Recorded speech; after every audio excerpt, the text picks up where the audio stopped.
And that's where we were in 2009. We were confronted with the possibility of laying off 46 firefighters.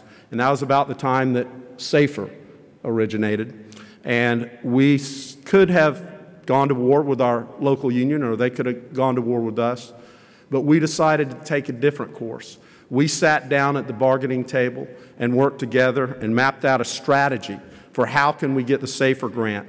And we thought we were going to be the model. It took a little bit more work than we could have possibly anticipated. And for those of you who followed the SAFER process, it took a while for them to write the regulations relating to who was going to be awarded SAFER grants. And that presented a problem for us because as we were applying for the SAFER grant, our calendar year, our budget year came up, and we didn't have the funds to fund the 46 firefighters. Well, we waited to see whether we could get the SAFER grant or not.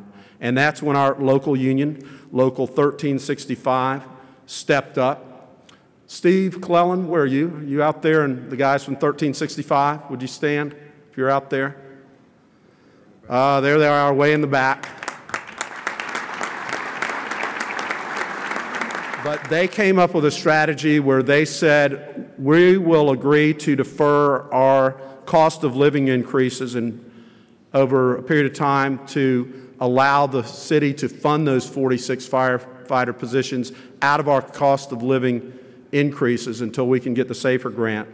And it did allow us to delay the layoffs, and we were awarded the funding for to keep the firefighters on the job. And I got to thank President Schaetberger, because without his intervening in the entire process, we would have never got there. But it was interesting because we had a interim United States Senator named George Lemieux, who's a Republican, and I don't know that he had ever met a union member before, but his staff worked with the International to persuade FEMA that the regs needed to be written or at least construed in a fashion that the 46 firefighters from Orlando would be one of the first that were awarded, and that in fact happened. So working together, the city government, Local 1365, and our partners here at the International, we got it done. And what I want to say to you is, we don't view you as the enemy. I know that there are a lot of public officials today that want to make firefighters the enemy, want to make teachers the enemy, want to make police the enemy, when just a few short years ago, was it only a decade ago that 9/11 occurred? They don't remember. They don't remember, do they? But I think we achieve much more in an atmosphere when we can work together and sit across a bargaining table, yes, a bargaining table, and bargain.